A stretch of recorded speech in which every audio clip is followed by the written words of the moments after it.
There was a very great sage in Israel, in the north. His name was Rabbi Shimon Bar Yochai. Rabbi Shimon Bar Yochai, known as also as the Rashbi, was the author of the Zohar, and he also authored many paragraphs in the Mishnah. He was a very respected sage, and we know that he was so respected because the Romans made it their mission to try to destroy him. That in itself tells you that he was so important. Now, being the author of the Zohar, he was a great scholar. And one day, as he was sitting in the study hall, another person walked in, an elderly man, and he said to Rabbi Shimon, I want to share with you some ideas of wisdom. And Rabbi Shimon said, go and speak. And the man put forth a very profound idea of mysticism. And Rabbi Shimon was so touched by what he heard that he actually began to cry. His emotions took over. He was so excited by what this individual said. So what was the reaction of this individual? The reaction of the individual was the following statement: fortunate is the one that has listening ears. In other words, he was saying about himself that he was fortunate that he had those that were listening and they weren't distracted on another thing, because he could have easily been in his book of the Zohar or thinking about a thought that one of the rabbis told him. But he realized when this man came to speak, he would give him the full respect, full attention, and he would say to him, I want to hear what you have to say. And he was so touched that he actually cried. And this man must have had the experience that he shared ideas with other sages, and they just looked at they didn't have iPhones then, he looked at his piece of paper or something. The fact that Rabbi Shimon not only heard it, but heard it in such a way that it made him cry, that showed that he was really listening. So what does that mean, listening ears? We're going to actually look at this because we're going to try to see what is the idea of listening, which is called the art of listening. So we know that there's two ideas. There's hearing and there's listening. In Hebrew, the word for listening is ha'azinu, and the word for hearing, the word for hearing is ha'azinu, because the word ha'azinu in its root has the word ozen. Ozen means an ear, so it means give ear. And then there is something which is called tishma or shma, which is listen. So what is the difference between hearing and listening? So I will say that the word listen, even in English, has many connotations, and they're all very important.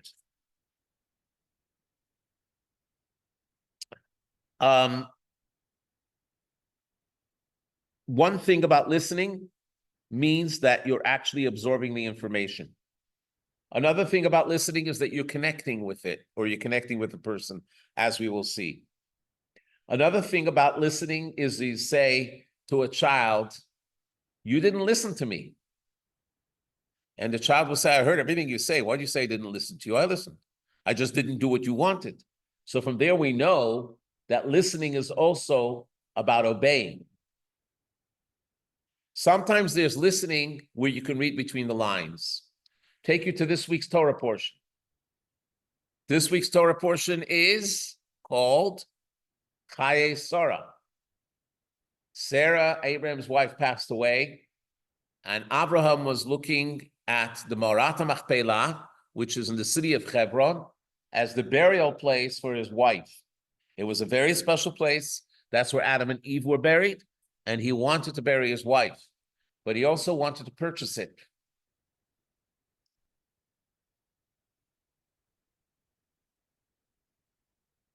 So he came to the people in Hebron and he inquired, who owns this piece of real estate? And they told him there was a man called Ephron the Hittite, or Ephron Hachiti. So Ephron was a very wealthy man and a very influential man. But everyone knew that Abraham was unique and he was very special. So Ephron, when he came to speak to Abraham, the entire city came to listen. They all wanted to hear what was going on. It's all described in the Torah from this week's Torah portion. And Abraham inquires, how can I purchase? What's the price for me purchasing this piece of land? And what does Ephron say? Between friends like us, who cares about money? I don't care about the 400 silver pieces that I would get for it. You can have it. So what does the Torah say? That Avram heard what Ephron said. And the result was that he paid him the cash, the silver pieces, the highest level of the silver pieces.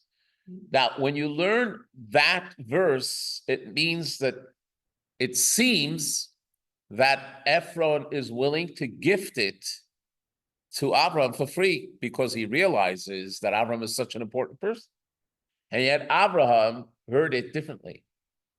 Now, what was the clue that gave it away to Abraham that actually Ephron really wants money and he was only boasting about the friendship to impress the people around him? What was the clue? I'm sorry? The price. Because if he truly wanted to give it away, he wouldn't say that this is worth 400 silver shekel. He would have just said, and not only silver shekel, it was the highest level of silver. So why did he mention it? Is because he was boasting in front of the people that he's ready to give it away. But really, he wanted the money. So what does it say? How did Abraham pick it up? How did he pick up that nuance? By one word. And the word is Vayishma. He heard him. He listened to him. Listening to him means that he was able to listen to the underlying thing. I'll give you one more story, then I promise we'll go into the text.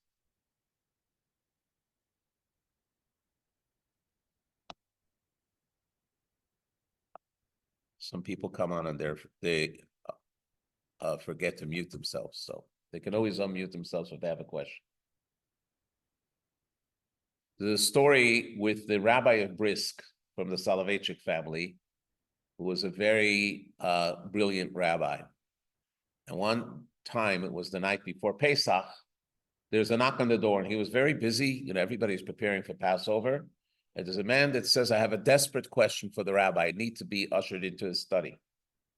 So the man comes in, and the rabbi asks him, what is it that you want?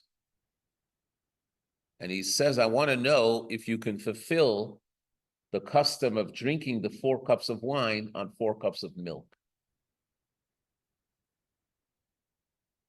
So the rabbi said, that's a very difficult question. I never had such a question.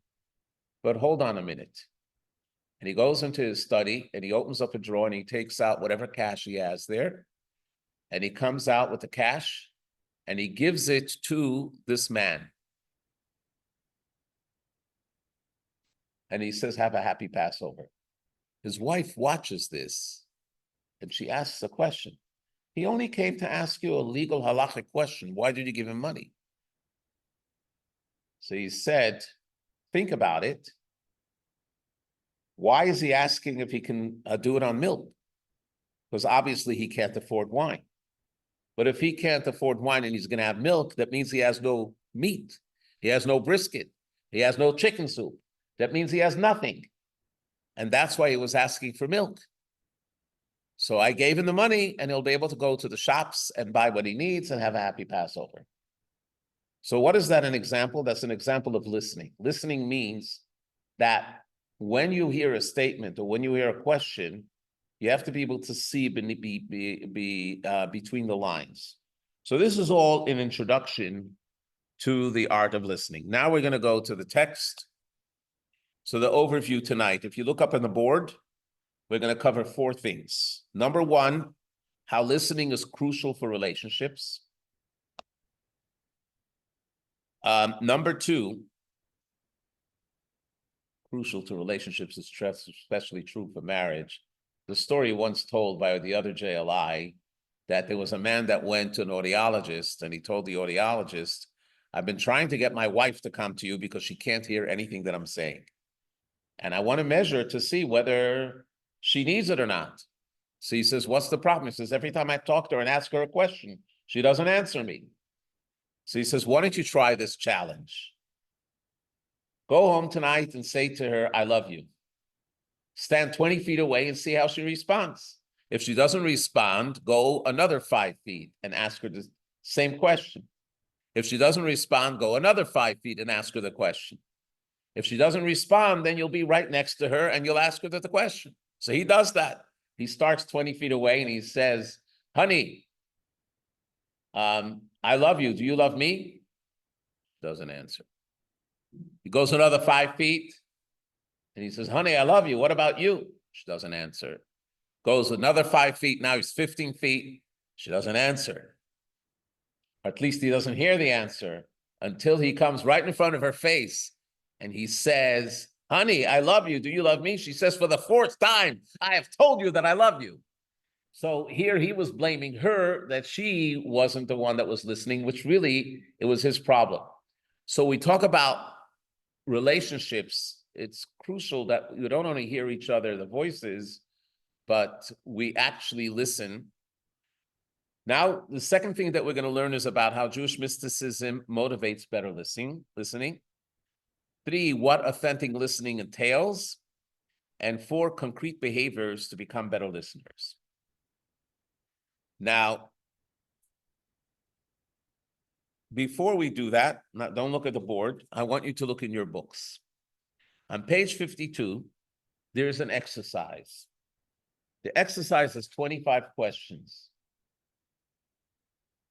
We're not going to read them aloud. You're allowed to chuckle if you want, but I want you to score yourself. And if you don't do all 25, it's also fine. But I want you to be honest with yourself while you're reading these questions.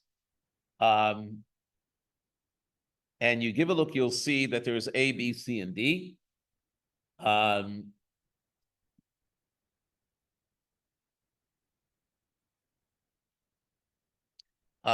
sure that all the people that are on Zoom have text.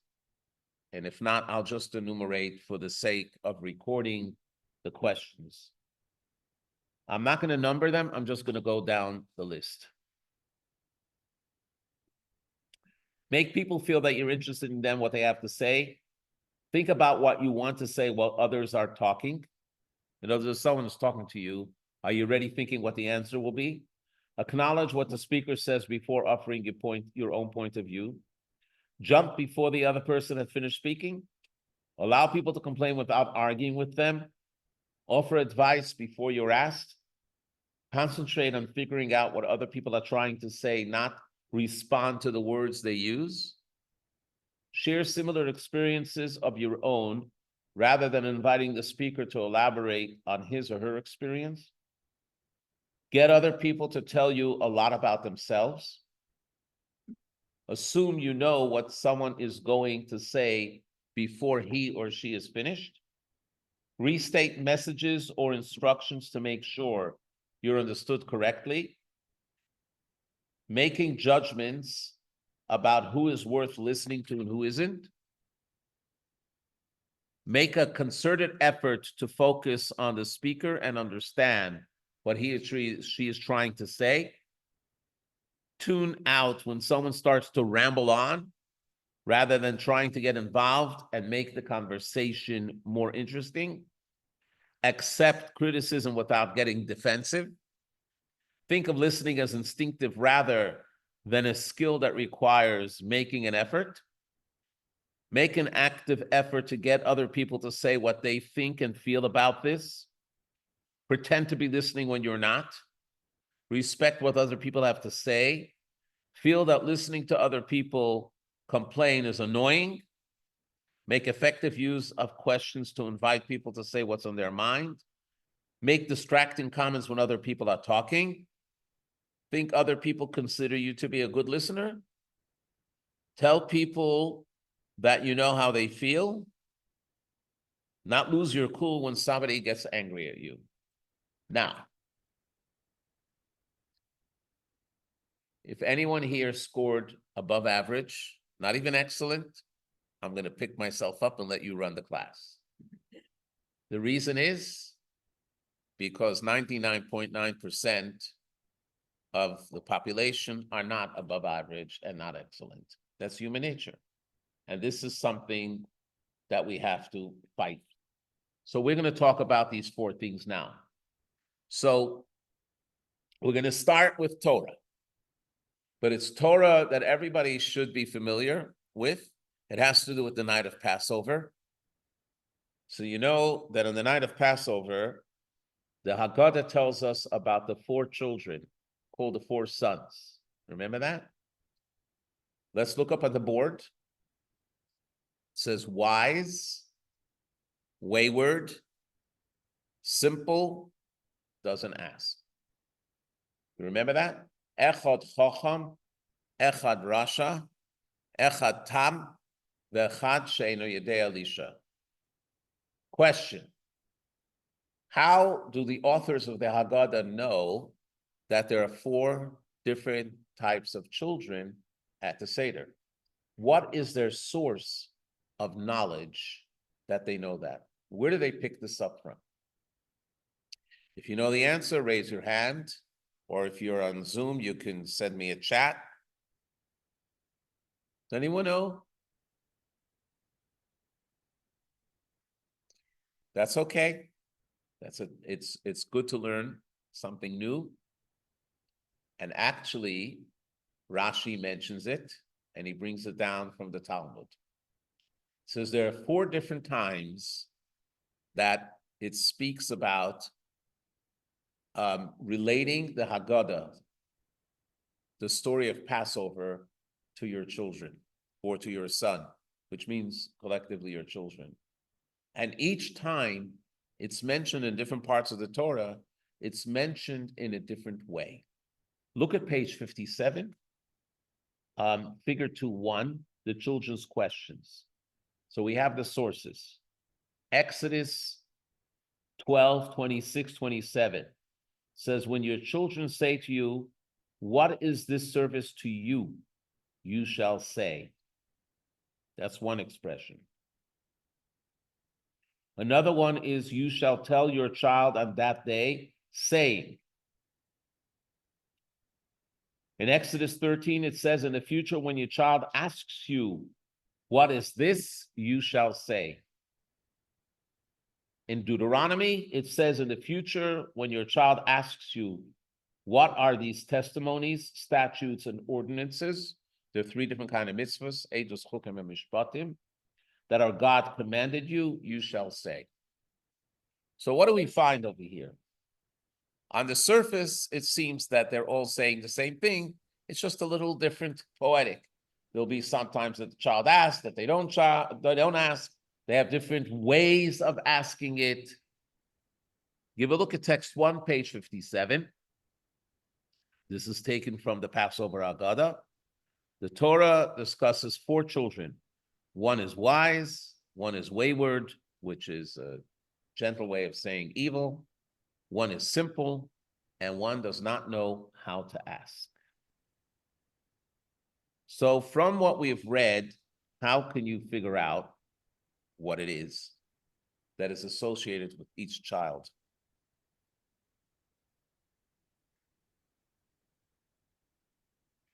You want to take a stab at that? Anyone want to try? Yes. We all have part of. Absolutely. So you have one that didn't ask because the parent is instructed to tell them. So from there we know there's a child that doesn't know how to ask. Okay, very good. Simply, if you look at that figure, you'll see when the person says, what is the service to you? Not to us.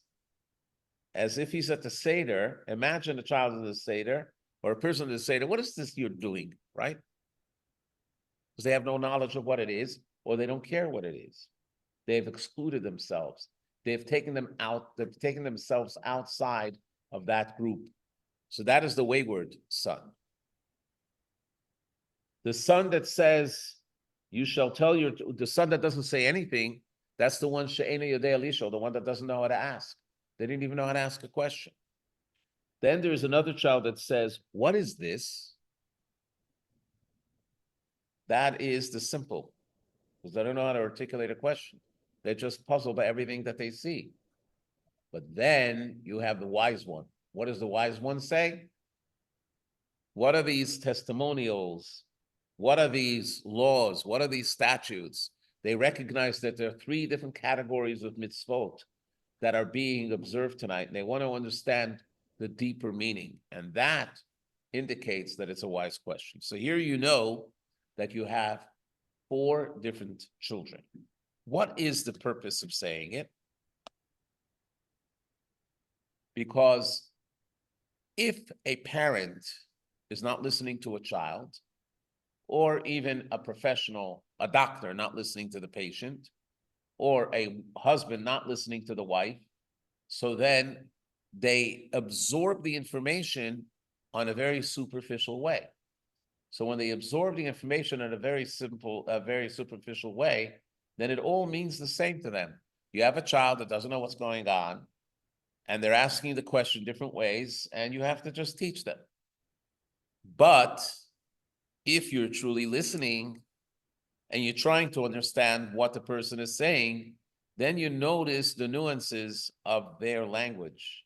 Just like the parents hear and the Torah picks up, but the commentaries pick up the nuances of the different kinds of children. Okay? So this is very important, even though you're right, they're all by the Seder, they're all connected. The Rebbe said our generation created the 5th child who doesn't even come to the Seder. But by and large, from those that come to the Seder, you have different kinds of minds, different kinds of kids, which means that you have to relate to each one differently. So that's the first thing in listening. Listening means to have knowledge. I'm sorry, listening over here means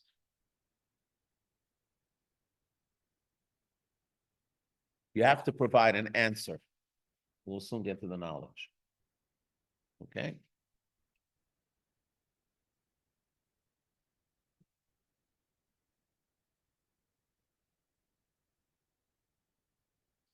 Give you another example. Husband comes home late. They were supposed to go out to a dinner party or something, and the husband comes home late, or vice versa. It doesn't make a difference. One of the spouses comes late, and the wife says to the husband, "Why are you late? You're always late." And what's the response to that? If you're a superficial listener, you'll have one response. If you're a deep listener, you'll have another response.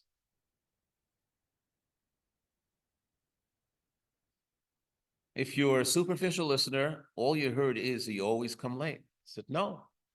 3 days ago, I didn't come late. Last month, Monday, I didn't come late. Why are you exaggerating and saying that I always come late? Maybe the wife shouldn't have said always, but basically that's called superficial listening. Because if it was a deep listener, the question wasn't why you always come late, but why are you late tonight? Why didn't you at least give me heads up that you're going to be late? Don't you realize that it's important? I'm hurting. And you can either say, I'm sorry, I will never do it again, or I had an emergency, whatever it was. So that's another example of what it means deep listening to provide. So we learn that also from the Haggadah, because the answer to each child is a different child. To the wayward son, it says, knock out his teeth. Because what's he doing? Knock out his teeth is a proverbial thing. Bring out from him that he shouldn't be criticizing. To the one that doesn't know how to ask, it says you open up his mouth, engage with that child, teach him how to ask the question. To the simple one, try to explain it on the simplest level. To the wise, give the wisdom, because everyone deserves their answer. But the only way you can give the answer to each one individually is if you're truly listening. So that's the first listening to provide. We're going to go a step further. Let's give a look on page 59, text 2. It's taken out of a discourse of the previous Rebbe. The 4 types of children inquire according to their respective natures. This is the deeper interpretation of the statement. The one who is wise, what is he saying? If you want to know what he is, analyze what he's saying. The same applies to all 4 types of children, because by each one it says Ma'u Omer. It comes out in Hebrew very, very well. Chacham Mahu, the wise one, what is he? Omer. By what he says, you know what the Chacham is. Tam, the simple one, Mahu Omer, what he says. The way he asks the question, you realize that. So over here, listening is not only to learn how to answer the question, but also to assess who is this person. I'm going to give you a little story about Reb Mendel Futterfass, who was our mentor and teacher. Reb Mendel Futterfass was one that was able to listen and to connect in an unbelievable way. He was a man that suffered all of his life, but he always had a happy attitude. And he loved, after davening on Shabbat, to have a fabrengen with us, a gathering, take a little l'chaim, tell us stories, give us inspiration. The last year of his life, he was in London. He came back from Israel to London, and he was very weak. And because he was weak, he couldn't walk. He couldn't walk. So he prayed in his house. He didn't, in the house where he stayed. He didn't go to the synagogue. One Shabbat, there was a gathering in the synagogue that he would always frequent. And after the gathering, one of the people that was there came into the house. Mendel, how are you? Have a nice Shabbat. Are you having a nice Shabbat? Let me share with you an amazing story that I heard today by the gathering. And Mendel's eyes opened up and he says, tell me the story. So he starts telling him the story. And Mendel is listening and loving it, and he thanks him. Inspirational. Man walks out. 10 minutes later, another one of the people from the synagogue come into the house where Rab Mendel is. Rab Mendel, how are you? How's your Shabbat? This is fantastic. He says, today by the fabrengen, there was an amazing story. He says, tell me. And the man proceeds to repeat exactly the same story that the first one told, with all the details. Rab Mendel was so thankful. He said, it's amazing. Thank you so much for sharing it with me. Then the third person came in. And again, he wasn't there when the prior 2 people were there. And he asked Rab Mendel, how are you? And he told him, I heard this amazing story. Rab Mendel says, please tell it to me. And he told him the story. And he thanked him profusely, and then he left. The attendant that was taking care of Rab Mendel said, I know you're trying to be polite, but how far are you going that they're telling you the same story? He says, they didn't tell me the same story. There were 3 different stories because there were 3 different storytellers. And each one emphasized the different part of the story. And they emphasized it according to the way they perceive it and according to their nature. So I saw 3 different kinds of people that came in, and they gave me a story which I was able to learn about them. And I love learning about people. So the idea is that sometimes when you listen, it's not so much that you have to give an answer, but it gives you a better understanding of who the person is communicating with you. And sometimes the person that's communicating to you has different needs in the future, but this way you know the person. So this is what the previous Rebbe says, Mahu, that what he is what he says. The way a person delivers a story, the way a person shares an event, the way a person talks to you, they say a lot about you, and that's called listen to know. Now there's a more deeper meaning of listening, and that's called listening to connect. And we're going to look and see from a verse in Shir HaShirim. It's up on the board, but you could also see it in text 3. Shir HaShirim in Hebrew is called a Song of Songs. It's a love song that King Solomon wrote between a groom and a bride getting married. And it's part of the Torah. because the sages said that King Solomon wasn't into writing love songs. This was a metaphor for the love between God and the Jewish people. So one of the verses there is a very interesting one, and it actually sounds better in Hebrew, but we'll say it in English. But those that know Hebrew should read it in Hebrew.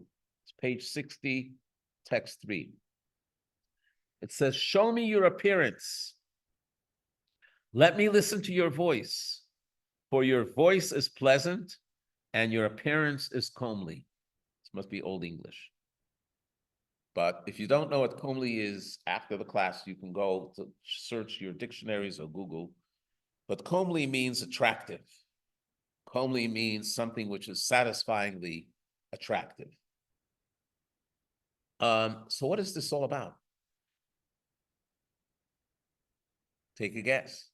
If we're saying it's a metaphor between God and the Jewish people, so it speaks about human relationship, but even more so God's relationship. Human relationship is understood. When a man is in love with his bride, so every aspect of his wife is very pleasant to him, and he wants to see her, he wants to hear her, he wants to feel her. That's fine. But how does it go with God? So here's the thing. This is addressing prayer. Now, I have to give you a little introduction about prayer. The Hebrew word for prayer is tefillah. What does tefillah mean in its origin? We translate it as prayer, which prayer means to beg. But that's not the real translation of the word tefillah, which was introduced by the sages. What? Love? Not exactly. Love is ahava, but it's close.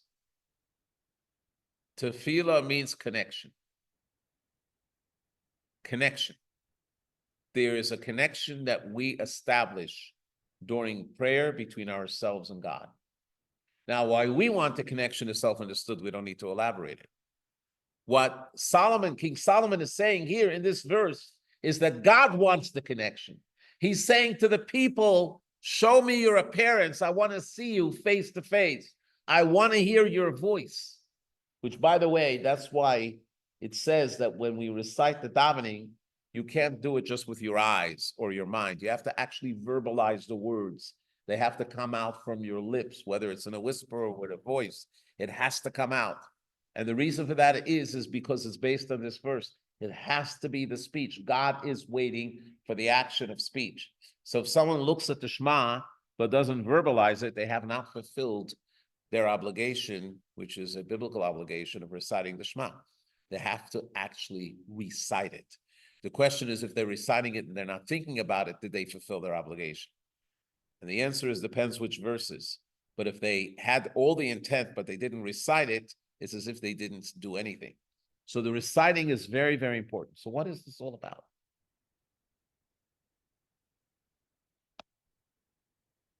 God wants the connection with us. Not that he needs the connection. God doesn't need the connection. God doesn't lack anything. He doesn't need people coming and begging him.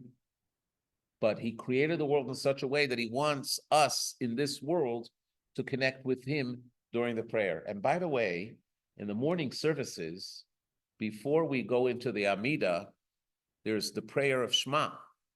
What does the word Shema again mean? Listen. And in this case, listening means contemplate. If you give a look at the structure of the prayer, it's very, very interesting. It's a rung of 4 ladders. And when you come closer to the Amida, which is the central point of prayer, when you're entering into the inner chamber with God and you're one with God, the step before that is being in a contemplative place. You see how the angels are praying, you understand what our purpose is, and then you stop and you do the Shema, you put your right hand over your eyes, and you recite Shema Yisrael, Hear O Israel, which means contemplate in thought who God is, what God is, and why he wants to connect with us. And then we say you shall love God with all your heart, with all your soul, with all your might. And that's all a preparation for our entry into the prayer, which is the Amida, the silent prayer, when we connect with Hashem. So there is this concept of listening, not just to give an answer, not just to know the person, but listening is connection. Sometimes, and we saw this in the video that we played last week, when the lady was speaking about the difference between empathy and sympathy, that sympathy is the opposite of connection. And empathy doesn't mean that you're going to give them an answer and that you're going to give them advice. Empathy can just mean we're connecting. And you see the picture of the two embracing, that you feel connected. Sometimes when a person is going through a difficult time, they're not looking for an answer because there's no answer, but they're looking for connection. And God puts himself in such a situation that he says, I want the connection with the people. I want you to provide it to me. It's not that I need it, I want it. So when we pray to God, it's not only because we need something or we're asking, and it's not only because we feel the need to connect, but rather it's satisfying God that God wants this connection. So that's another idea of listening. So if you take it on that level, if listening means to connect, so then the words that the person is saying to you can be used as an avenue to truly connect with them. And that's why the words that they say are so important. And I noticed it by the Rebbe. I had a personal story, not something that happened with me. There was stories that happened with me, but that's not the one that I want to mention. In 1986, the Rebbe started this custom that he would walk out of his room and he would hand out $1 to everyone that was in line and make them an emissary to give it to charity. Some people he would give 2 blessings and he would say to each one, bracha v'atzlacha, blessing and success. To some people he would engage more, but it was always on Sunday, and it gave people the time to ask the Rebbe for advice or for a prayer, for a question. The lines that I told you last week were hours and hours and hours. The Rebbe would start at about 10:30, 11 o'clock and finish sometimes 4 or 5 o'clock in the afternoon, and thousands would go by. Now, I was standing in line. I came up one time. I was standing in line, and they had a VIP door.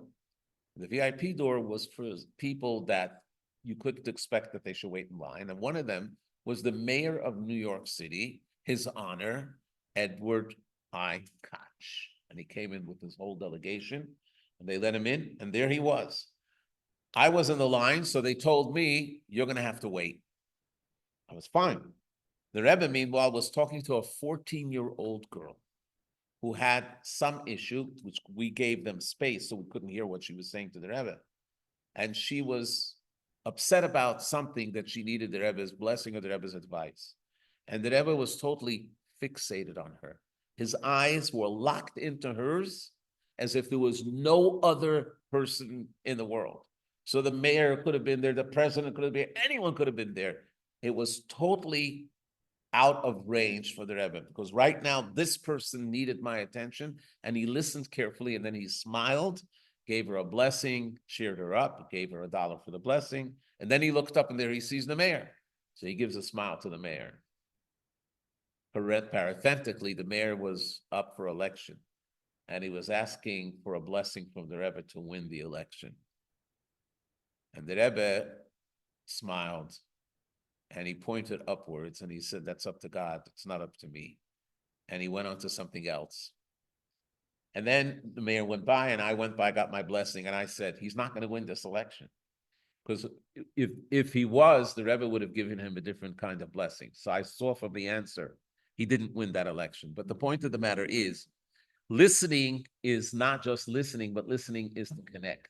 And connection is very, very comforting. Now we're going to go on a little bit of a deeper level. Okay? Does anyone have any other questions before we go on? Because now we're going to take it to the mystical level. So I want to stop for a second. If you have any questions, any comments, please feel free to ask.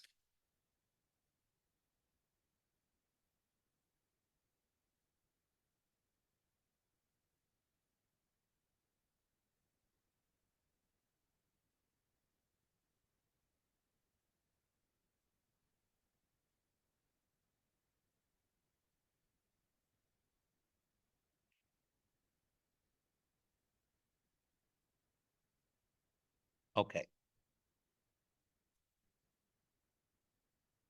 This is probably the one that's most difficult for people, because everything that I said now, I think people can agree with more or less.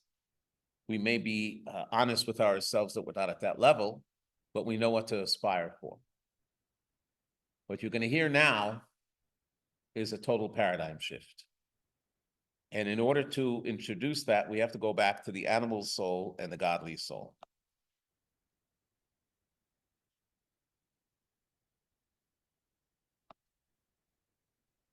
So the animal soul, as I said before, is totally self-centered. The animal soul only has one thing on its agenda, and it's itself. It's me. If you're there to serve me, why not? If you are there to give me advice or to help me, sure. If you get in my way, I'll trample on you. I don't need you. Now, sometimes you find, and I'm not talking about people that are on the spectrum, but I'm talking about people that are not on the spectrum, because we'll exclude that. Sometimes you get in a conversation and there's someone that dominates the conversation the whole time. Like this guy that took a girl out on a date, and the first 2 hours, he didn't stop speaking about himself. And he says, oh, for 2 hours, I spoke about myself. Now it's your turn to tell me about me. So in other words, always self-centered. It's all about himself, right? That's the character of the animal soul. A godly soul is the opposite. A godly soul doesn't have an ego. A godly soul is not about self-preservation. Godly soul is being an instrument of light. Godly soul is to find more and more light. So a godly soul by nature, if they speak because they have to give off light, but otherwise they will listen. Their default is to listen. I want to share another story with the Rebbe. None of this is in a textbook, but it comes up from my collection. When the Rebbe was a younger man, but he was already married, he was still in Europe. And he came to be by his father-in-law, who was in, first he was in Lithuania, and then he was in Poland. But when he was in Lithuania, this is way before World War II, the previous Rebbe sent his son-in-law on a mission to go meet one of the great Jewish rabbis who was in another city, because he wanted to organize with him something to help the Jewish community. So the Rebbe traveled to that city, and he came into the synagogue and study hall where that rabbi was the rabbi who was in his study, and the students were all there. The Chabad rabbi came. They didn't know who he was. Then they found out it was the previous Rebbe's son-in-law. So they wanted to test him to see his knowledge of learning. So they started throwing questions on him in the Talmud, difficult questions in halacha, questions that seemed that they were contradictory one to another. And the Rebbe looked at each and every one of them, and he didn't answer a word. He just listened. So after a half hour, he was called in to see that rabbi, and he excused himself and he went there. So they began to talk amongst themselves. He must be an ignoramus, and that's why he couldn't answer the question. He spent about an hour and a half by the other rabbi. When he finished, he came out and he went into the study hall, and he asked all those that asked me questions before, can you come forth? They all came forth. And he went to the first one. He says, your question was so-and-so. Gave him a full answer explaining everything. Your question was so-and-so. Gave him a full answer. Your question was so-and-so. And this is the way he answered everybody. So they asked him later, why didn't you do it before? So he said, I was on a mission. And my mission was to deliver the message of my father-in-law. When I'm involved in the mission, I don't think about anything else. But since you asked me the questions, I absorbed the questions, and I decided I'll answer you when I come out. So the point, what I'm trying to say is that listening, when you have a godly soul and your natural default setting is listening, so then the listening allows you to absorb everything, and you really care about the people, so you're able to answer them. So here we're going to go to something which is called Hashgacha Pratis. Have you ever heard of Hashgacha Pratit? Divine Providence? Divine providence means that God is involved in every aspect of your life and gives you personal attention. Now, some people ask the question, why are we not like the generations of the prophets when God spoke to us? God spoke to the prophets. God spoke to Moses. God spoke to Joshua. God spoke to Isaiah. God spoke to Ezekiel. Why doesn't he speak to us? So Jewish mysticism says God does speak to us, but he speaks to us either through people or through events. And here is the deepest level of listening. Let's give a look at this story. Text 4 on page 63. Whenever Rab Hillel of Paritz traveled, he would take along his student, Shalom Uminer. In fact, this Shalom Uminer was actually called Shalom Hillel's because he was the protege of Rab Hillel. Who was this Rab Hillel Paritcher? Rab Hillel Paritcher was a disciple of the second and third Chabad Rebbe. He was an enormous scholar, both in Talmud and in Kabbalah. He wrote books as well. And he would go on a mission to visit Jewish communities all around Russia, Lithuania, and the Ukraine to revive Judaism and give them knowledge. But he would always travel with the student as a assistant. Now, before I go on, I want to explain. We spoke about prayer, that prayer is connection. Now, in order that prayer should be connection, there needs to be a preparation for prayer. The Mishnah says that the Hasidim in the olden days used to prepare themselves a full hour before prayer. They would pray for an hour and then they would decompress for an hour. In the Chabad school of thought, there is study that comes before prayer for many hours. So you had Hasidim that would rise 4:30, 5 o'clock in the morning, and they would do the cold plunge. They would go to a cold river to go to the mikveh. Then they would go to the synagogue and they would start learning these deeper texts of the philosophy and theology of God on the highest level. They would learn for 3-4 hours. And then they would prepare themselves for the prayer. They would start praying and contemplating what they just studied. These were people that can afford the time. Some people that were businessmen did it only on Shabbat. This student was one of those kind of people. So let's see what it says. One evening, they arrived at an inn somewhere in Ukraine. Shalom began his evening prayers and spent so much time in profound meditation and prayer that dawn had arrived by the time he was done. But how can one go to sleep after such a powerful spiritual experience? Instead, Shalom launched into his preparations for the morning prayer, which took him at least another hour. Then he recited the morning prayers, which took an entire day. He reached the recitation of the Shema Yisrael Hashem Elokeinu Hashem Echad, when it was already time for the afternoon prayer. The innkeeper who hosted them was a simple villager. He had left in the morning and returned now to recite his afternoon prayers. He entered his inn and discovered Shalom, who had just concluded his morning devotions. He cried out, "What is with this Jew? Last night he spent the entire night praying, and now he has prayed the entire day. I'm not like that. I can simply say Shema Yisrael. But this fellow takes so long. Obviously, he must be an illiterate ignoramus." Shalom heard the villager's outburst, having just completed his prayer. Now, how would a normal person internalize that statement? Someone that's on a high spiritual level, a great intellect, who understands the nuances and the meaning of each word of prayer and how it corresponds to the deeper levels of Kabbalah, and he's internalizing it as he's praying. He's praying with such sweetness and devotion and emotion. And then he hears from this simple person who's illiterate himself that is boasting that it takes me very quick to pray. So this guy praying is an ignoramus. How would a normal person internalize it? And how would he respond to it? Can you take a guess on that?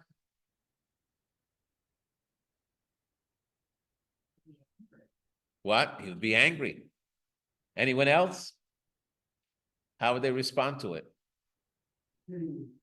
What? He's sitting on spilkes. He's sitting on spilkes. That means sitting on needles. Or at least in his mind, he would say, who's this guy to lecture to me when he's such an ignoramus and I'm experiencing it? The truth of the matter is that he internalized it.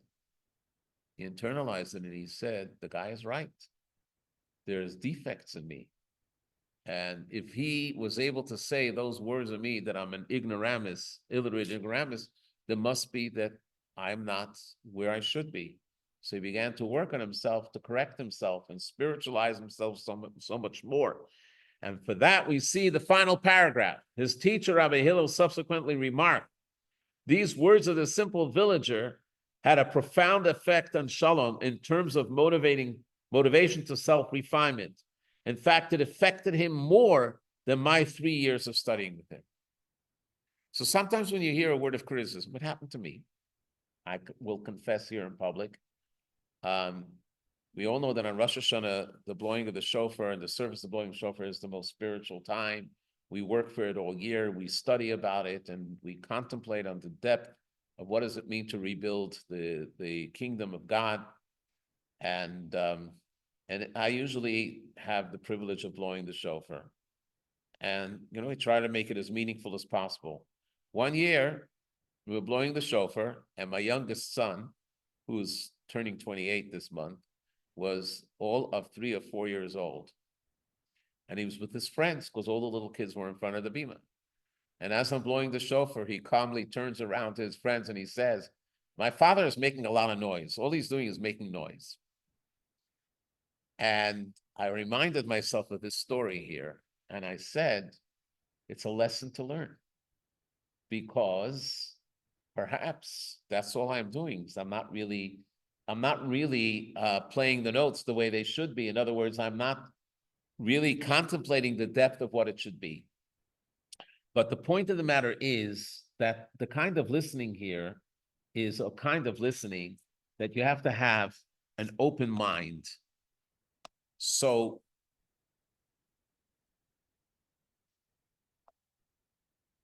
instead of thinking what I need, he was thinking of what I am needed for. In other words, what is my purpose in life? And if someone is saying criticism to me, that means that I'm not living up to my purpose. And for that reason, he had no anger at this simple innkeeper. On the contrary, he saw this as a lesson and a message from God that there might be an area that he needs to improve himself. Why is that? So let's give a look at page 65. This is taken from the Rebbe's private notes. It's called the Rishimot. Text 5, the Talmud teaches that all that God created in this world, not a single thing was created without purpose. This principle extends to all events and occurrences, none of which are purposeless. For all that transpires is directed by personal divine providence. Similarly, awareness of specific information is not purposeless. We're not made aware of anything irrelevant to our service of God. What does that mean? You see an event. There's a story with the Baal Shem Tov that's actually brought down in the appendix, that he was once studying with his students in Poland. Baal Shem Tov was a great scholar, the founder of the Hasidic movement. And there was a handyman that was looking for business, a non-Jewish handyman. And he was knocking at all the doors. Maybe you need something for repair. So he comes into the study hall, and I guess it wasn't, upscale place. And he says, what do you need to repair? Is there anything that you need to repair? But the students, because they were so involved in listening to the lesson, didn't want to be perturbed by that. So they said, everything is okay. We don't need nothing. We don't need anything.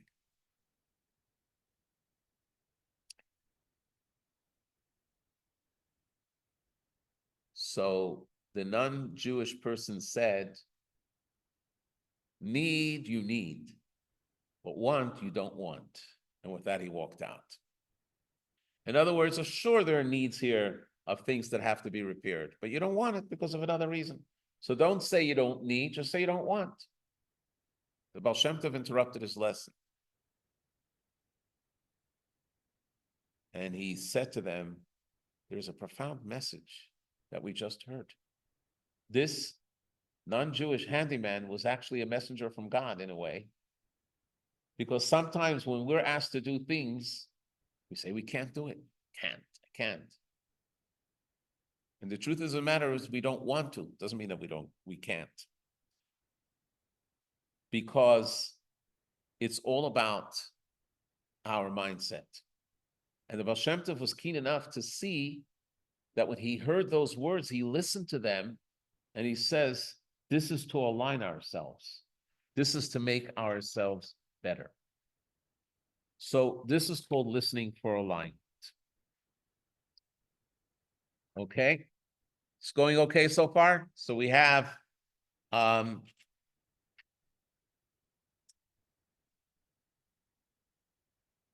four definitions of listening. Listen to provide, listen to know, and listen to connect, and listen to align. Now, what are the obstacles to listening? Someone might say it's irrelevant to me. And someone might say, I can't do it anyway. So we have to think about what the purpose is. We're coming towards the end, and now we're going to actually address the questions that we had in the beginning. The questions that we had in the beginning was the exercise that we did for ourselves.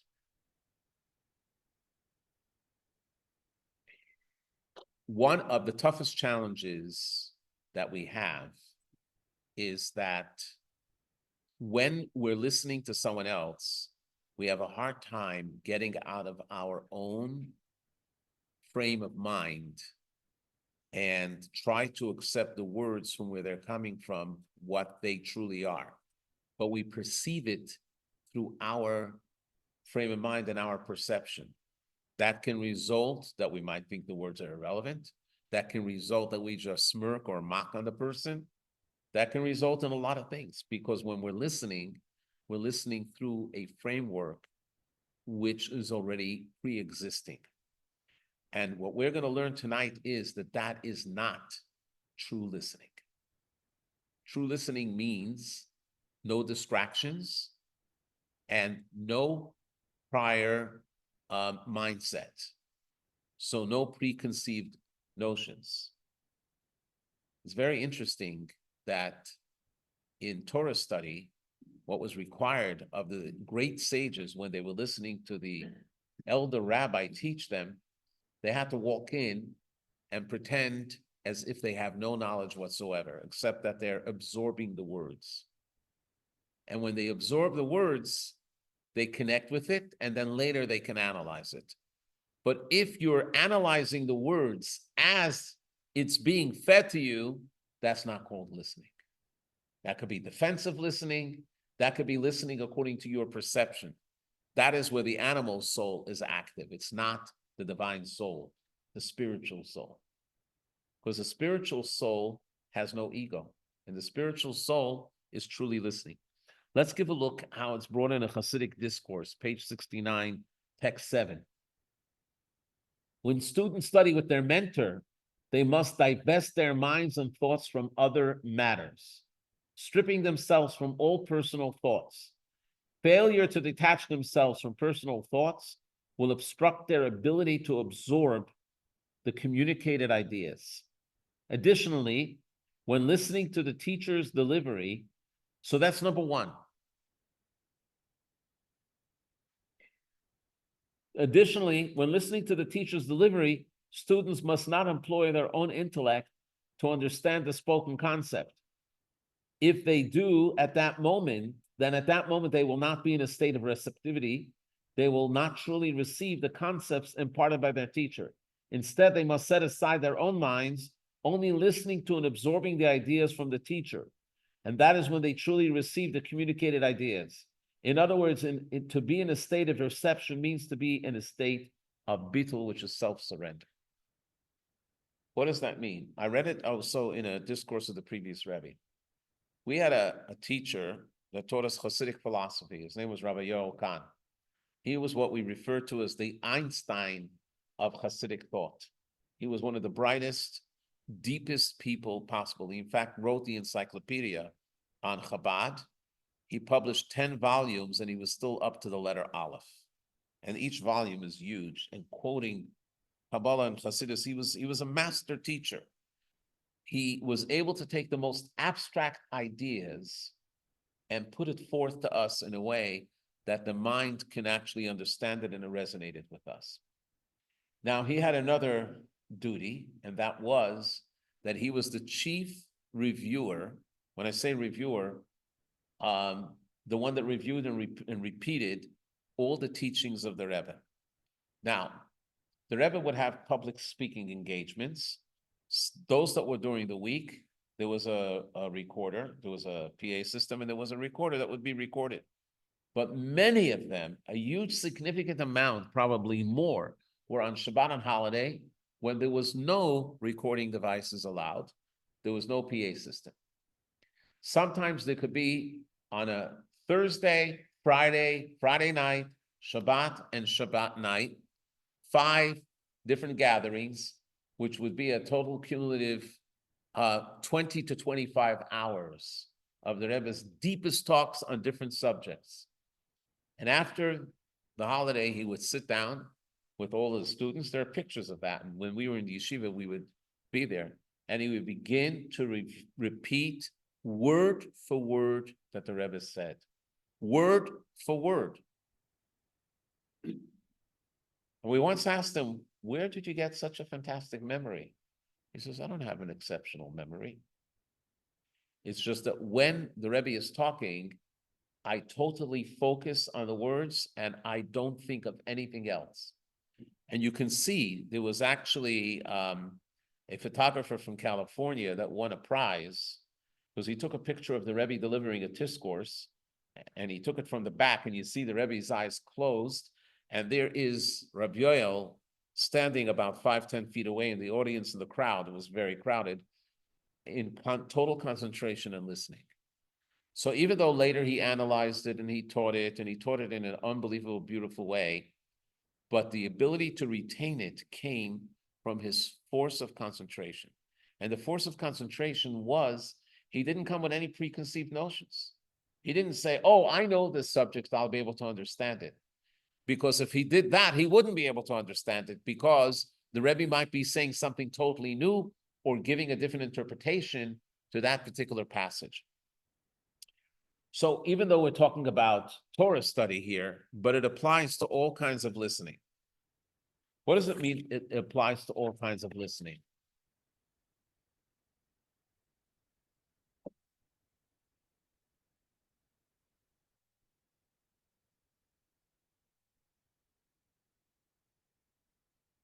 It means it applies to all kinds of listening, that when you listen and someone is telling you a story or someone is telling a situation, don't think in your mind, oh, I had the same experience, so I can understand it. Try to absorb what that person is saying at their level and what they truly mean, and then you can pick up on it. We're going to see a video soon, which actually is based on a Mishnah. But before we go that, there's another Mishnah. The Mishnah says, it's Rabbi Elisha ben Avuya. I want to find it first and then read it.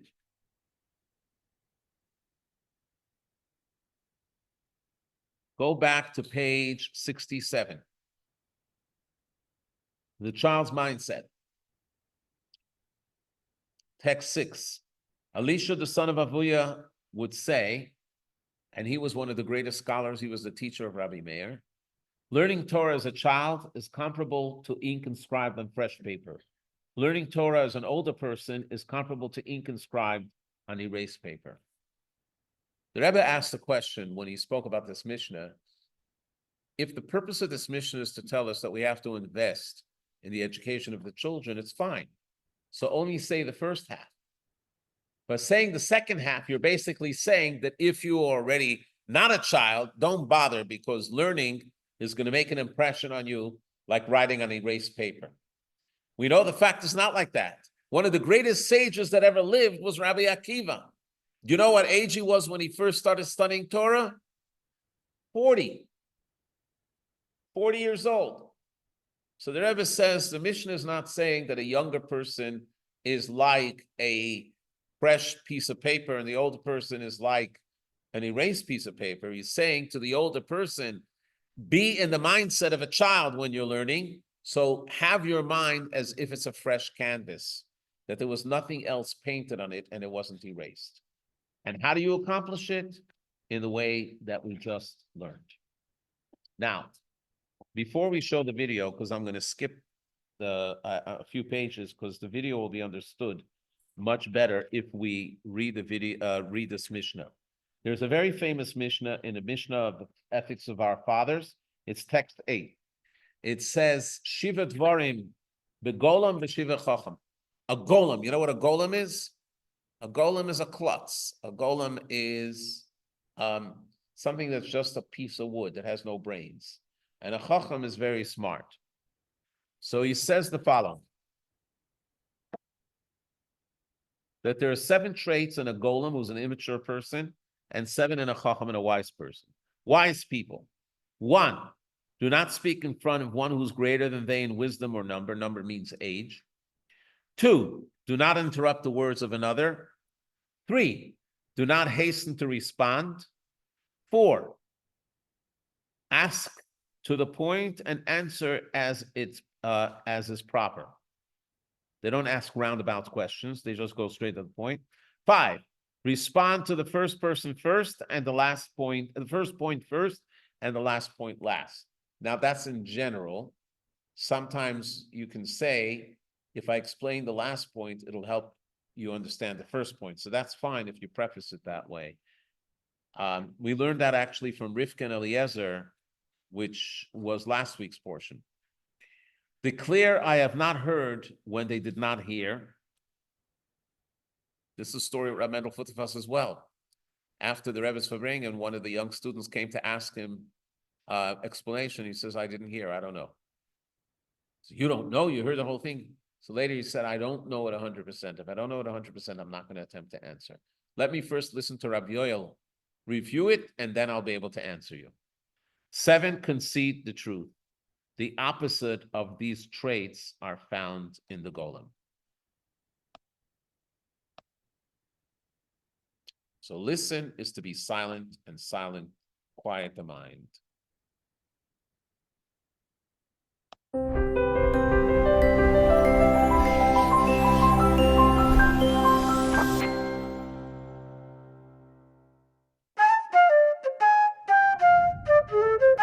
When sound waves hit our eardrums, we hear, but are we truly listening?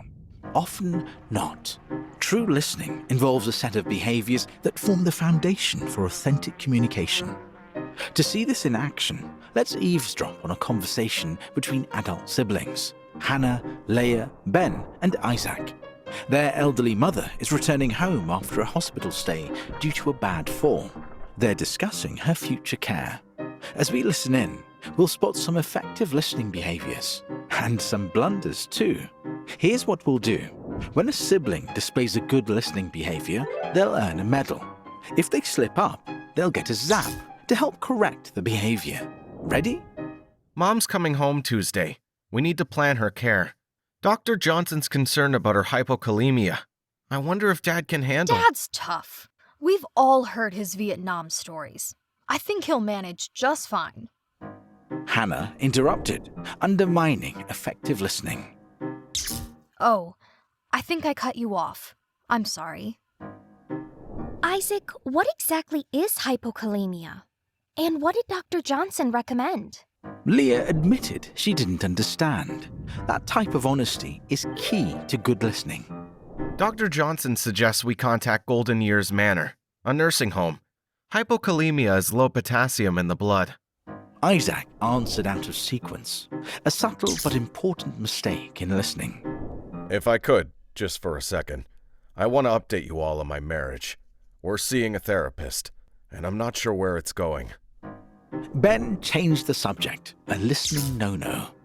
But we can discuss that later. Thanks for explaining, Isaac. I'm not sure about a nursing home, and I'm also worried about Dad being alone. But you're suggesting Mom would be better off at golden years. Can you explain why? Hannah asked a clarifying question, an excellent listening move. Dr. Johnson mentioned that hypokalemia can cause fatigue, irregular heartbeat, and muscle weakness, which might make it hard for her to breathe. The staff at Golden Years are trained for this. Oh, I didn't know any of that. Thanks for clarifying. Ben acknowledged learning something new, an important listening behavior. I think we should keep Mom at home. Leah finalized her opinion too quickly after hearing the options. That's quite the opposite of good listening. Actually, I take that back. I'd like to sleep on it before deciding. Leah is now open to considering what others said. Good listening. We wish Mom a speedy recovery. Meanwhile, this conversation reminded us of listening behaviors that the Mishnah lists as crucial for effective communication. The more listening medals we earn, the better our communication will be, and our relationships will be greatly enhanced as a result.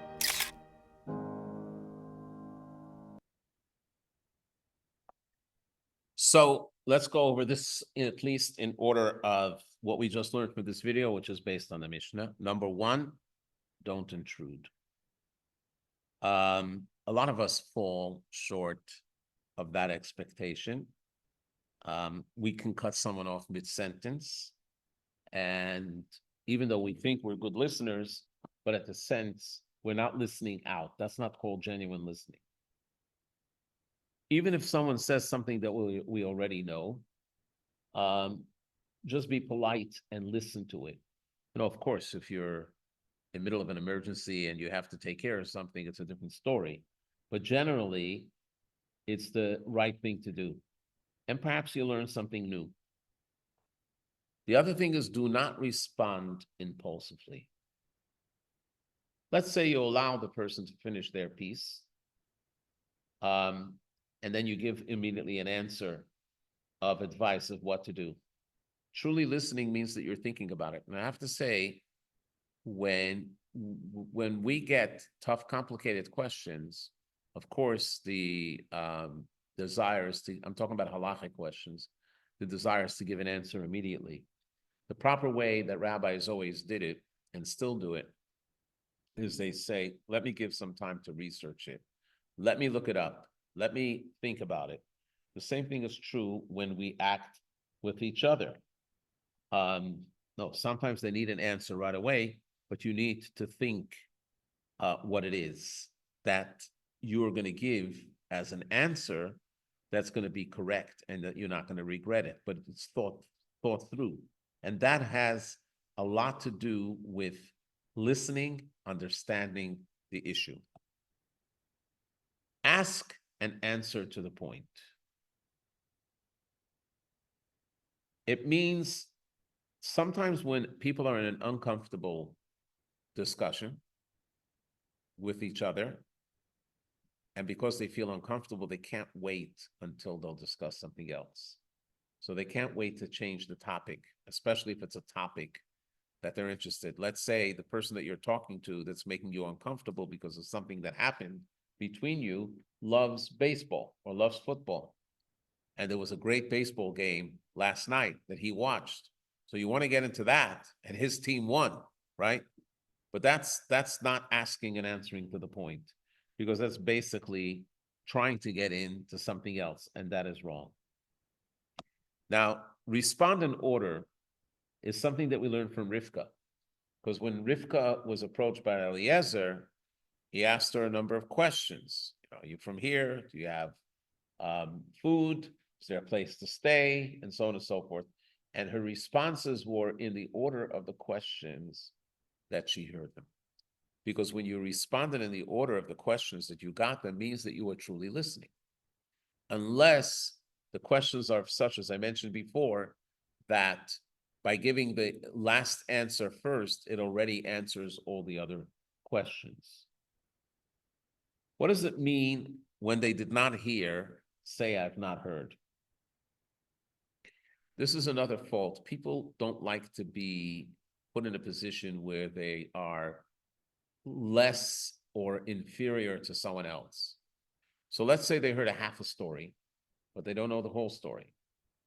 And someone else starts to tell them a story, and they want to show that they know the story.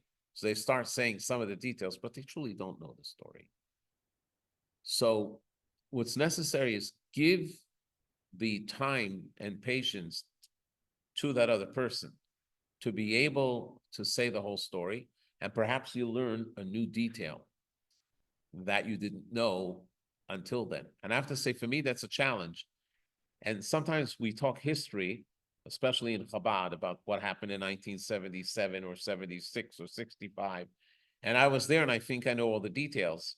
I've trained myself to listen to someone else telling the same story, because I've learned through that there were details that I didn't remember, or perhaps things that I didn't see.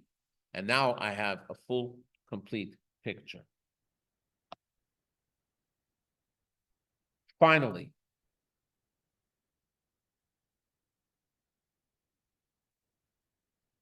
speak less and hear more. And this is going to be the final text that we're going to read tonight. And then we'll leave questions.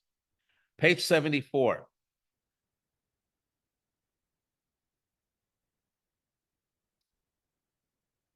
A person once observed that a colleague tended to speak far more than he listened. So he told the fellow, notice the difference between your ears and your mouth. God created you with 2 ears, but just a single mouth, implying that we should listen twice as much as we speak.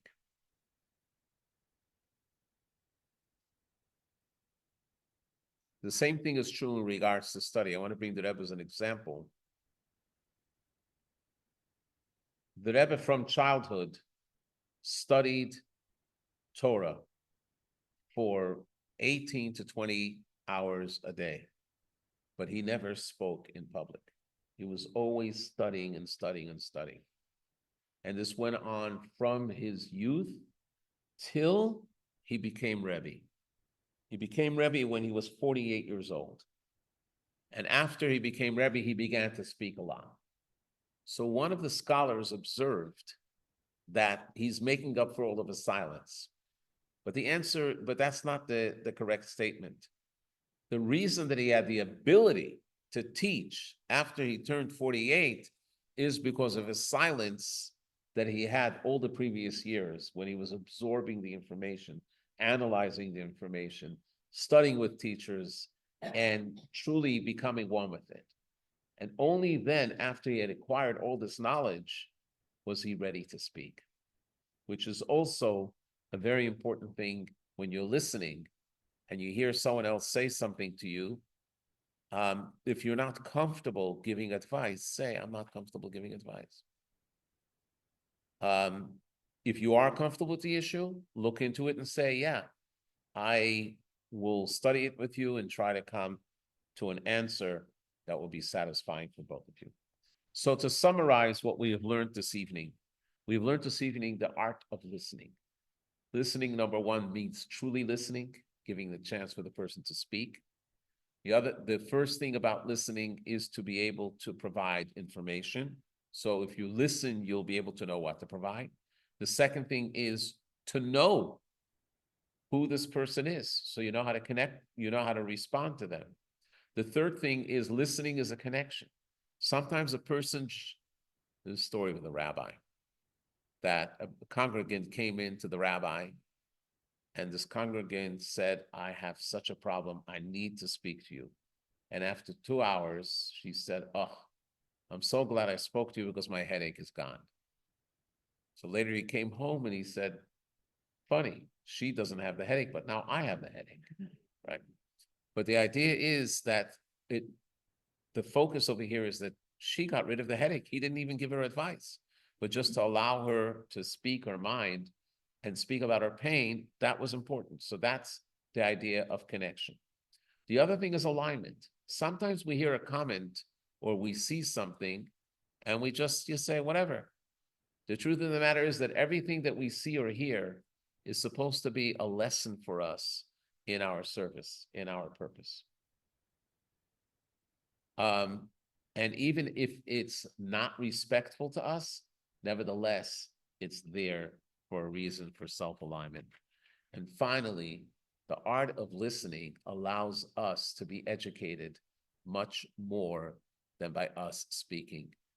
They used to say in Yiddish, "A chacham weiß was sagt, a nar sagt was weiß." I'll translate in English. A fool says what he knows, and a wise person knows what he says. Again, the fool says what he knows. Any secret that's given to him, he spares, he says, doesn't understand what it is. But the wise person knows what he says. He's putting knowledge into the statement.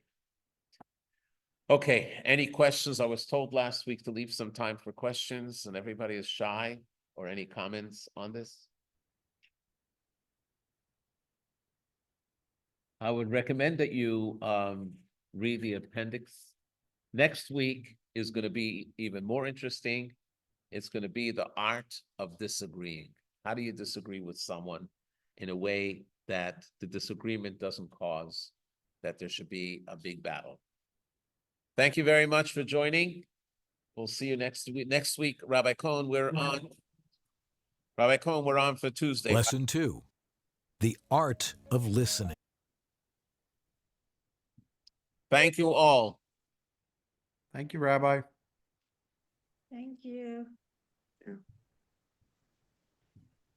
You had PT God. Thursday? Yes.